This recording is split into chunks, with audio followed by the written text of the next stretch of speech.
चलिए दोस्तों, तो अब हम शुरू करते हैं हमारी नवी कक्षा का 11वां अध्याय। 11वें अध्याय पे हम आ चुके हैं। देखते हैं 11वां अध्याय क्या कहता है। 11वां अध्याय जो है हमारा कहता है रचनाएं, कंस्ट्रक्शन। सबसे प्यारा चैप्टर है, हर क्लास में होता है, कुछ नहीं करना होता। इसमें किस किस चीजों की जरूरत पड़ती है हमको? एक तो कंपास की जरूरत पड़ती है। कंपास यानी कि जिसके अंदर सुई और एक जगह पेंसिल लगा के घुमाते हैं। प्रोटेक्टर की जरूरत पड़ सकती है, यानी कि जो डी होता है, वैसे तो शायद ज्यादा नहीं पड़े लेकिन पड़ भी सकती है, तो आप रख सकते हैं।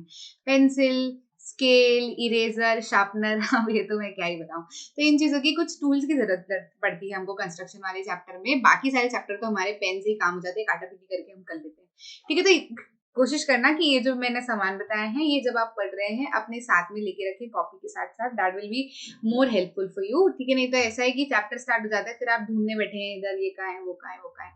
ठीक है, तो वो लेके रखिएगा थोड़ा सा, तो काम जो है हमारा बहुत अच्छे से चलेगा। ठीक है, कंस्ट्रक्शन में हम देखते हैं कि अभी तक हमने जो कंस्ट्रक्शन में पढ़ा था वो हम क्यों पढ़ते हैं, क्या जरूरत है, क्या नहीं जरूरत है। ठीक है, तो ज्यामिति यानी कि ज्योमेट्री के अध्यायों में आकृतियां जो किसी प्रमेय को सिद्ध करने या प्रश्नों को हल करने में आवश्यक थी, वे यथार्थ नहीं थी। ठीक है, वो कहती प्रिसाइज नहीं थी। जो भी हमने मतलब वो बहुत ऊपर ऊपर से बनी हुई थी। ठीक है, कि हाँ ऐसा इतना इतना इतना ऐसा होता है, एंगल है तो मान लो मेरे को 60 डिग्री का एंगल बनाना है, तो मैं नॉर्मल से ऐसे बता दूंगी कि हाँ ये 60 डिग्री का एंगल है। मतलब वो यथार्थ नहीं थी। जरूरी नहीं कि ये हो सकता है कि थोड़ी सी लाइन ऐसी हो या ऐसी हो, मतलब ऐसी तो नहीं होगी 90 हो जाएगा, ऐसी हो, मतलब एकदम परफेक्ट वाली नहीं थी। ठीक है, उसको मतलब ऊपर ऊपर से कि हाँ एस्टिमेशन लेके हम क्या करते हैं, बना लेते हैं। ठीक है, वे केवल आपको स्थिति का अनुभव करने तथा सही तर्क देने की सहायता के लिए खींची गई थी। ठीक है, हालांकि कभी कभी शुद्ध आकृति यानी कि एक्यूरेट फिगर्स की क्या होती है, हमें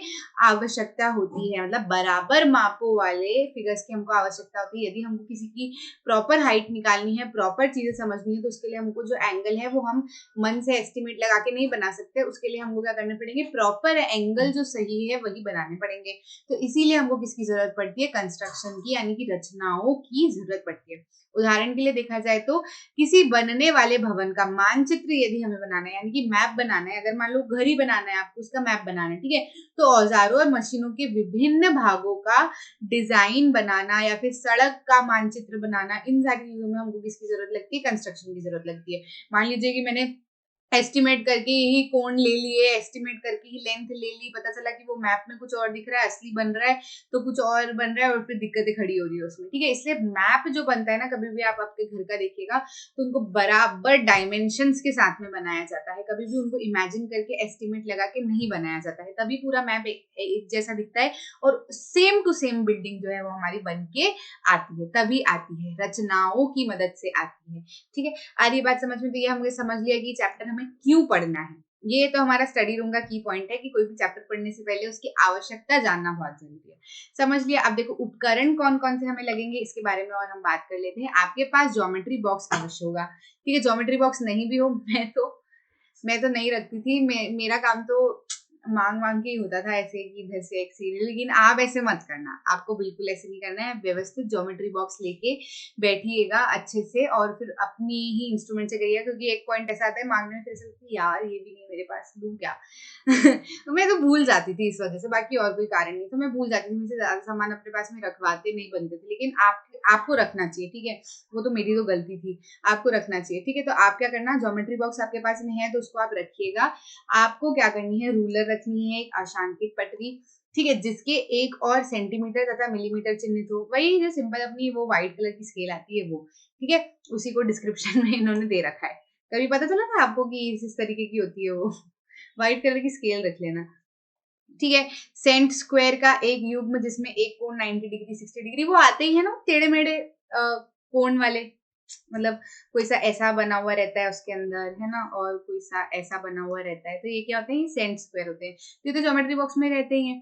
ठीक है, डिवाइडर। ठीक है, डिवाइडर जिसकी दोनों भुजाओं में क्या होते हैं, दो नुकीले सिर होते हैं। डिवाइडर मतलब क्या, जिसमें एक ऐसा होता है ना, देखो एक में तो क्या होता है कि एक तरफ पेंसिल लगाते हैं और एक तरफ क्या होती है, सुई होती है ना। एक तरफ क्या होती है, सुई होती है, ऐसा होता है। और एक कैसा होता है जिसके अंदर क्या होती है, दोनों तरफ सुई होती है ना, दोनों तरफ सुई होती है, इस तरीके का होता है। उसको क्या कहते हैं, डिवाइडर। तो ये चीज भी होगी। प्रकार, प्रकार यानी कि कंपास, है ना, कंपास आपको रखना है, जिसमें पेंसिल लगाई जाती है, और एक क्या, चंदा यानी कि प्रोटेक्टर। तो ये सारी चीजें तो है ही, आप ज्योमेट्री बॉक्स खरीद के ले आओ, आपको सब मिल जाएगा। ठीक है। उसके बाद में हम देखिए आधारभूत ज्यामितीय उपकरण इंस्ट्रूमेंट के बारे में और जानते हैं। ज्यामितीय रचना ज्यामितीय आकृति बनाने की वह प्रक्रिया है जिसमें केवल दो उपकरण, एक अंशांकनहीन पटरी नॉन ग्रेजुएटेड रूलर और एक प्रकार का प्रयोग होता है। देखो अधिकतर क्या होता है कि आपको वो सारे जो सेंट स्क्वायर वगैरह है ना, इनकी जरूरत नहीं पड़ती। हमको किसकी जरूरत पड़ती है, ये प्रकार की जरूरत पड़ती है, ये डी की जरूरत पड़ती है, और एक क्या होती है, स्केल की जरूरत हमको पड़ती है। ठीक है, स्केल की जरूरत हमको पड़ती है नाप लेने के लिए कि भैया कितना क्या है। बाकी और ज्यादा कुछ हमको जरूरत नहीं पड़ती। ठीक है, ये चीजें भी अगर आपके पास में होंगी, ज्योमेट्री बॉक्स नहीं है तो जरूरी नहीं कि डब्बा खरीद के लेके आए। ये चीजें अगर आपके पास में ज्योमेट्री बॉक्स से निकली हुई घर पे पड़ी हुई है तो बहुत अच्छी बात है। ठीक है, आप अलग से कुछ भी मत लेके आइएगा। ये तीनों चीज रख लीजिएगा, पेंसिल रबड़ शार्पनर रख लीजिएगा। ठीक है, अब यहाँ से हम शुरू करते हैं बेसिक कंस्ट्रक्शन। बेसिक कंस्ट्रक्शन क्या होता है ये हम देख लेते हैं। आधारभूत रचनाएं के बारे में हम बात करें। पहली रचना हमको क्या करनी है, पहली रचना जो हमको करनी है वो किसकी करनी है, एक दिए हुए कोण के समद्विभाजक बनाना है। मतलब अभी तक हम बहुत सारे चैप्टर में करते हैं, पिछले चैप्टर में भी हमने किया था, मैंने आपको बोला था कि PQ है उसका समद्विभाजक बनाना है ना। तो लाइन का भी समद्विभाजक बनता है। समद्विभाजक मतलब क्या, जो उस लाइन को दो बराबर हिस्सों में डिवाइड करता है। और कोण का भी समद्विभाजक बनता है। जैसे कि मान लो कोण है तो इसका समद्विभाजक कैसा होगा, वो उसको बीच में से दो बराबर हिस्सों में क्या करेगा, डिवाइड करेगा। तो उसको हम यूं तो अगर हमको बनाना है तो हम स्केल लेके ऐसे देख लेते हैं, नॉर्मल करके बना लेते हैं। लेकिन अगर अच्छे से परफेक्ट रचना करनी है तो वो कैसी करनी है, ये हम ये वाली रचना में, पहली रचना में हमारी सीखेंगे। ठीक है, एक दिए हुए कोण के समद्विभाजक की रचना करना है। एक कोण ABC दिया गया है, हम इसके समद्विभाजक की रचना करना चाहते हैं। तो देख लीजिए, हम चरण देख लेते हैं इनके कि क्या क्या करना पड़ेगा। ठीक है, तो शुरू करते हैं। सबसे पहले क्या करो, B को केंद्र मानकर तथा कोई त्रिज्या लेकर एक चाप लगाइए जो किरण BA और BC को क्रमशः मान लीजिए कि E और D पर क्या करती है, प्रतिच्छेदित करती है। मतलब सबसे पहले तो क्या करो, इस तरीके से एक बना लो कोण, आपके हिसाब से एक कोण बना लो। ठीक है, कोई भी कोण ले लो। आप कोण का क्या करना है, समद्विभाजक बनाना है तो आप अपनी मर्जी का कोई सा भी कोण ले लो और इस तरीके से उसको क्या कर दो, नाम दे दो। अभी हमको क्या है, C निकालेंगे हम, है ना, इसकी मदद से C निकालेंगे। A और B तो हम क्या कर सकते हैं, इस लाइन पे पॉइंट को मान सकते हैं। अब क्या करना है, आपको लेना है अपना कंपास, है ना, यानी कि प्रकार। प्रकार की सुई लेनी है और इधर पेंसिल अच्छी सी शार्प टाइट करके लगा लेनी है। अब क्या करना है, सुई को आपको रखना है B पे। ठीक है, और अपनी इच्छा से कोई सी भी एक त्रिज्या मान के, मतलब पेंसिल को थोड़ा आगे खसका के क्या करना है, AB पर भी चाप बनानी है और उतनी की उतनी, मतलब अभी पेंसिल को हिलाना मत, ऐसी कैसी जैसे AB पर काटोगे ना वैसी की वैसी क्या कर लेना, BP पर इस तरीके से कुछ है काट लेना। मतलब बस इसको घुमा के लेके आनी है। ठीक है, यहाँ से B पर रखा और क्या कर दिया, घुमा दिया ऐसा। तो क्या हुआ, वो AB पे जो पॉइंट बनेगा वो क्या है, मान लो E पे टच कर रहा है, और BP पे जो पॉइंट बनेगा वो क्या करेगा, D पे टच करना है। मतलब B पे सुई रखनी है, पेंसिल को अपनी इच्छा से थोड़ी सी आगे बढ़ाना है और क्या कर देना है, चाप बना देना है। AB को वो जिस पॉइंट पे कट कर देगी उसका नाम E रख देना है, और BP को जिस पॉइंट पे कर देगी उसका नाम D रख देना है। ठीक है, ये हुआ। पुनः D और E को केंद्र मानकर तथा हाफ DE से बड़ी त्रिज्या लेकर चाप लगाइए जो मान लीजिए एक दूसरे को F पर क्या करती है, प्रतिच्छेदित करती है। अब क्या करना है, अब आपको क्या करना है, D और E को केंद्र मानकर, पहले तो क्या करना है, पहले तो D को केंद्र मारो। अब क्या करो, फिर से अब B से क्या करो, सुई उठा लो, सुई उठा लो और फिर क्या करो, अब जो है पेंसिल की लंबाई चेंज कर देनी है अपने को। अब क्या करना है, D पे रखनी है सुई। ठीक है, अब पेंसिल को कहां तक लेके जाना है, ये B और E का जो आधा हिस्सा है ना वो यहाँ तक आएगा, है ना। अब आधे से थोड़ा सा आगे रखना है, मान लो यहाँ तक आप रख लो अपनी पेंसिल। अब पेंसिल रखने के बाद में क्या करना है, ऐसी करके एक चाप बना देना, बना दी। अब उस पेंसिल को बिल्कुल भी हिलाना डुलाना मत, कम ज्यादा मत करना, इतना ही डिस्टेंस रखना। और सुई को क्या रखना, D से उठा के रख देना E पे। E पे जैसे ही रखोगे तो ऐसी वाली आर्क काट देना। ठीक है, आ रही बात समझ में। जैसे ही आप काटोगे आर्क तो ये जो पॉइंट आएगा, मान लीजिए एक दूसरे को किस पे काट रही है, F पे काट रही है, जो पॉइंट बना है क्या है, F है। बस हो गया हमारा काम। क्या करो, BF को क्या कर दो, ज्वाइन कर दो, पेंसिल स्केल ले लो और B और F को ऐसे स्केल से कर दो ज्वाइन। ये जो किरण BF बनी है, ये कोण ABC का अभिष्ट क्या है, समद्विभाजक है। ठीक है, आगे बात समझ में क्या है, ABC का क्या है, समद्विभाजक है। आगे बात समझ में क्या कर रहा है, ABP को क्या कर रहा है, हाफ पार्ट में क्या कर दे रहा है, डिवाइड कर दे रहा है। आगे बात समझ में, ठीक है, ये कर लिया आपने, है ना। अब समझो, अब इसको क्या करना है, हमको सिद्ध करना पड़ेगा कि भैया समद्विभाजक है, मतलब क्या होना चाहिए कि ये वाला एंगल यानी कि ABF जो है वो किसके बराबर होना चाहिए, PBF के, तभी ये दोनों समद्विभाजक सिद्ध होगा। तो उसको सिद्ध कर देते हैं। देखो डी और ई को DF और EF को क्या कर दो, मिला दो, DF को मिला दो और EF को मिला दो, मिला दिया। मिलाने के बाद में क्या करो, त्रिभुजो BEF यानी कि ये वाला त्रिभुज BEF,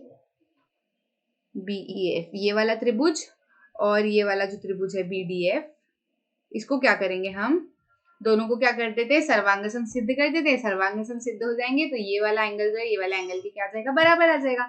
सर्वांग सम सिद्ध कर देते हैं। तो देखो सबसे पहले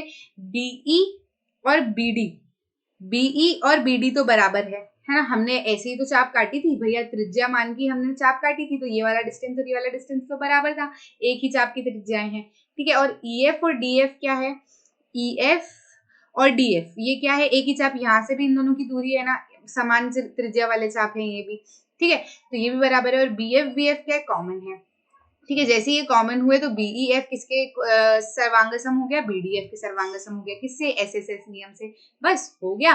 तो बस CPCT से क्या हो गया, हमारा संगत जो कोण रहेंगे अंदर के वो भी क्या हो जाएंगे, एक दूसरे के बराबर। तो हमने सिद्ध कर दिया कि BF जो है वो एंगल ABP का क्या है, समद्विभाजक है। अच्छा यहाँ पे ABC लिखा हुआ है, आप कंफ्यूज मत हो ना, यहाँ पे क्या लिखा हुआ है, ABC लिखा हुआ है, समझ लो कि ये C नहीं है, ये P है। ABC भी ले सकते हो, या तो इसको P मान लो या फिर इसको C मान लो। हम क्या करते हैं, इसको P कर लेते हैं। ये मान लीजिए कि कोण जो है ना हमारा वो ABP है, ठीक है, ये ABP है, ठीक है, कोई दिक्कत तो नहीं है। कहीं पे भी जहां जहां भी C है उसकी जगह पे क्या कर लो, P कर लो, ठीक, बस, और कोई परेशानी नहीं है। तो यूजुअली ABC ही हम मानते हैं ना, उसको P मान लिया तो कोई परेशानी वाली बात नहीं है, ठीक है। आगे बढ़ते हैं। अब हम देखते हैं हमारी दूसरी रचना। दूसरी रचना जो है हमारी क्या कह रही है, ये समझ लेते हैं। दूसरी रचना क्या कह रही है, एक दिए गए रेखाखंड के लंब समद्विभाजक बनाओ। मतलब अभी तो क्या किया हमने, एक कोण का समद्विभाजक बनाने की कोशिश की, अब हम क्या करते हैं, एक रेखा का लंब समद्विभाजक बनाने की कोशिश करते हैं। मतलब ये जो है ये लाइन इसको दो हिस्सों में बराबर डिवाइड तो करेगी, साथ ही साथ ये जो पड़ रही है इसका एंगल भी क्या होगा, 90 डिग्री। तो कर लेते हैं, कुछ नहीं करना आपको क्वेश्चन में दिया गया है, एक दिए गए रेखाखंड के लंब समद्विभाजक की रचना कीजिए। लंब समद्विभाजक को इंग्लिश में कहते हैं परपेंडिकुलर बाइसेक्टर, ठीक है। एक रेखाखंड AB दिया है, हम इसके लंब समद्विभाजक की रचना करना चाहते हैं। रचना के चरण क्या क्या होंगे, A और B को केंद्र मानकर तथा त्रिज्या, A और B को क्या मानना है, केंद्र मानना है, तथा त्रिज्या लेकर रेखाखंड AB के दोनों और एक दूसरे से प्रतिच्छेदित करते हुए चाप बनाएंगे। क्या कीजिए आप, इस चीज का अर्थ क्या है, सुई लीजिए और पेंसिल लीजिए, सुई लीजिए और पेंसिल लीजिए, फिर क्या कीजिए, A पे रखिए सुई, है ना। अब पेंसिल को कहां तक लेके आना है, AB का सेंटर मान लो ये है ना, AB का सेंटर मान लो कि ये है। अब आप क्या करो, चाप कुछ इस तरीके से बनाओ, त्रिज्या सुई तो यहाँ रख दी, पेंसिल को आप लेके आओ आधे से थोड़ा ज्यादा तक, यहाँ तक लेके आ गए। अब क्या करो, ऊपर काट दो एक चाप, ठीक है, और वैसे के वैसे ही क्या कर दो, नीचे भी काट दो एक चाप, ये काम हो गया। अब उसी सुई को क्या करना, हिलाना नहीं, पेंसिल के डिस्टेंस नहीं बढ़ाना, सुई को रखना यहाँ पे, यहाँ से उठा के बस यहाँ पे रख लेना और पेंसिल को घुमाना, ऊपर की तरफ एक चाप काटना और नीचे की तरफ एक चाप काट देना, ठीक, बन जाएगा, कोई दिक्कत नहीं। दिक्कत अब क्या करना है, मान लीजिए कि ये चाप आर्क्स एक दूसरे को P और Q पर क्या कर रही है, प्रतिच्छेदित कर रही है। इसको जब आप मतलब ये दोनों एक दूसरे को क्या कर रही है, P पर Q प्रतिच्छेदित कर रही है, और ये दोनों एक दूसरे को क्या कर रही है, Q पर प्रतिच्छेदित कर रही है, मतलब इन दोनों का नाम दे दो, ठीक है, ये हुआ। उसके बाद में क्या कर दो, इन दोनों को कर दो ज्वाइन, PQ को कर दियो ज्वाइन। जैसे ही ये हुआ तो मान लीजिए PQAB को बिंदु M पर प्रतिच्छेदित करता है, इस बिंदु का नाम क्या दे दो, M, AB को जिस पॉइंट पे कर रहा है, ठीक है। तब रेखा PMQ जो है वो AB की अभिष्ट लंब समद्विभाजक होगी। बस ये जो गिरेगी ना ये 90 डिग्री पर ही गिरेगी और ये दोनों पार्ट क्या हो जाएंगे, इक्वल हो जाएंगे। सिंपल सा है, कोई दिक्कत कुछ भी नहीं, बहुत सिंपल है, समद्विभाजक बनाना तो बहुत ईजी है, ठीक है। अब इसको सिद्ध करना है भैया, सिद्ध अगर हमको करना है तो इसमें भी क्या करो, यही करो, सबको जोड़ लो एक दूसरे से, ठीक है। जैसे ही आपने जोड़ लिया, ये A जो है भैया हमारे इधर चाप के यहाँ छूट गए हैं, मैं यहाँ लिख देती हूँ, ठीक है, ये पॉइंट क्या है, A, ठीक है। तो ये इस तरीके से ट्राइंगल बना लिया। अब हमको क्या सिद्ध करना है कि ये वाली साइड है, ये वाली साइड के बराबर हो, है ना। तो ये वाली साइड की हमको क्या करनी है, बराबर सिद्ध करनी है। तो हम क्या कर देते हैं, ये दोनों ट्राइंगल को क्या कर देते हैं, किन दोनों ट्रायंगल को कर देते हैं, PAQ और PBQ को। PAQ ये वाला ट्रायंगल जो है पूरा इधर वाला, और PBQ ये वाला ट्रायंगल जो है इधर वाला, इनको क्या कर देते हैं, बराबर सिद्ध कर देते हैं। ठीक है, हाँ, उसके लिए हमको क्या करना पड़ेगा, देखो सबसे पहले CPCT से तो APM और BPM, ठीक है। देखो तो शुरू करते हैं, हम पहले सिद्ध करना शुरू करते हैं, मैं आपको बताऊंगी। सबसे पहले तो क्या करो, इनको मिला लो, उसके बाद में हम इन दोनों ट्रायंगल को अगर समद्विभाजक सिद्ध करते हैं, समद्विभाजक क्या, सर्वांग सम सिद्ध करते हैं, तो वो कैसे होंगे, PAQ और PBQ में अगर हम देखें तो AP BP के बराबर है, AP जो है वो BP के बराबर है, क्यों, समान त्रिज्या वाले चाप, ठीक है। फिर AQ जो है वो BQ के बराबर है, ये वाला और ये वाला भी बराबर है, ठीक है। और PQ PQ क्या है, कॉमन है, PQ PQ क्या है, दोनों में आ रहे हैं, कॉमन है, तो ये दोनों ट्रायंगल क्या हो जाएंगे, एक दूसरे के सर्वांग सम सिद्ध हो जाएंगे, किससे, SSS नियम से, है ना।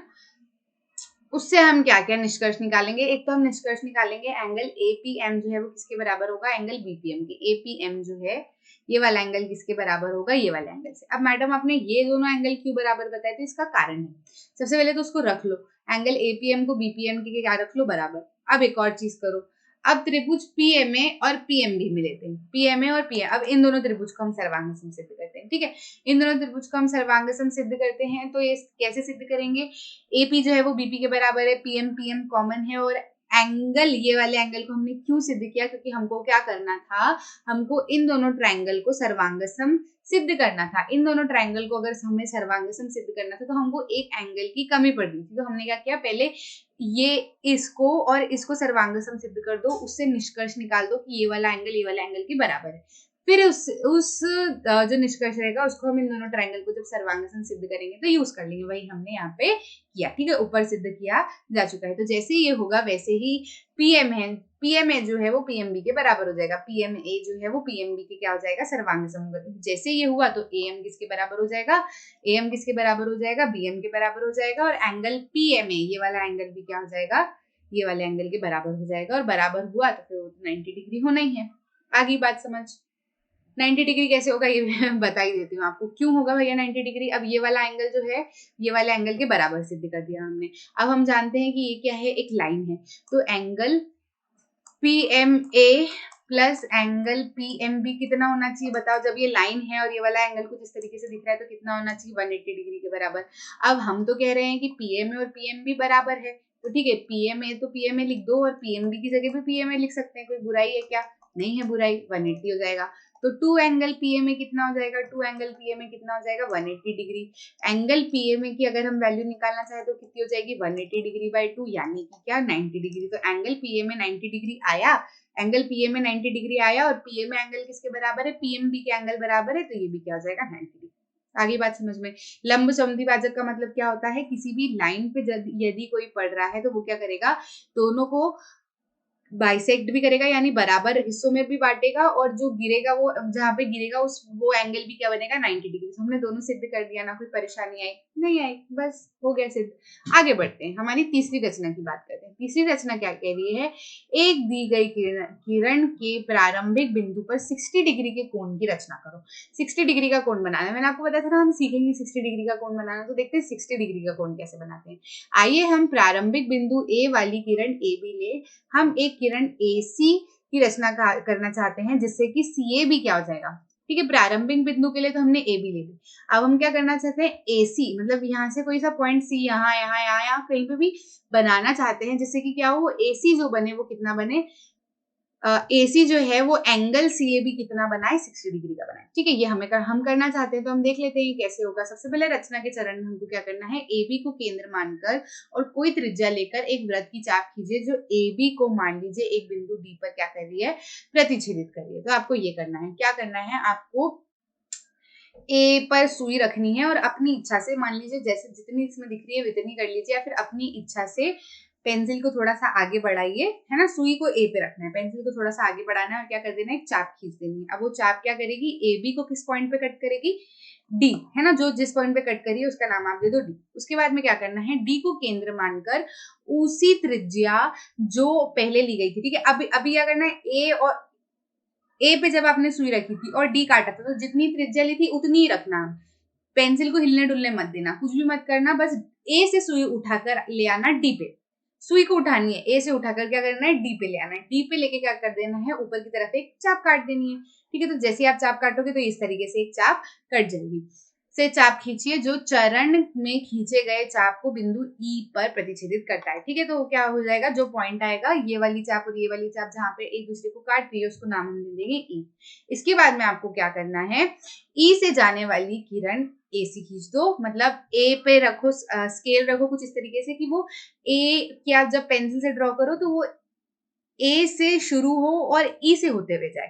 तो जैसे वो ए से शुरू होकर ई से होते हुए जाएगी तो कुछ इस तरीके से बनेगी और उसके एंड पॉइंट का नाम आप दे देना सी। इसको कितना भी लंबा खींच सकते हो, वो फर्क नहीं पड़ता, फर्क हमें कोण से पड़ता है। तो ये जो एंगल बनेगा ये कितने का बनेगा, 60 डिग्री का हमारा कोण बनेगा। ठीक होगी बात। अब हमको करना है सिद्ध कि ये 60 डिग्री का है। तो देखो डीई को क्या कर दो, मिला दो, डी को क्या कर दो, मिला दो। अब डी को जैसे ही आप मिला दो तो हम ये बहुत अच्छे से जानते हैं कि एई और एडी तो बराबर है, एई बराबर है एडी के और एडी बराबर है डीई के। नाप के देख लो भले से, आप स्केल से नाप के देख लो, अगर आप स्केल से नहीं भी नाप के देख लो तो हमने रचना में किया ही ऐसा है ना, हमने यहाँ जो चाप ली थी उतनी चाप यहाँ ली थी और वही चाप इतनी है ना, तो ये तीनों तो क्या है, एक दूसरे के बराबर। तो क्योंकि अगर ये तीनों एक दूसरे के बराबर है तो इस तरीके से बने हुए हैं ए ई डी, है ना। तो ये क्या है, पूरा समबाहु है ना त्रिभुज। तो समबाहु त्रिभुज की क्या होती है, सारी साइड जब इक्वल हो जाती है तो क्या हो जाता है, सारे एंगल भी 60 डिग्री के बराबर हो जाते हैं। तो अतः त्रिभुज, क्योंकि एई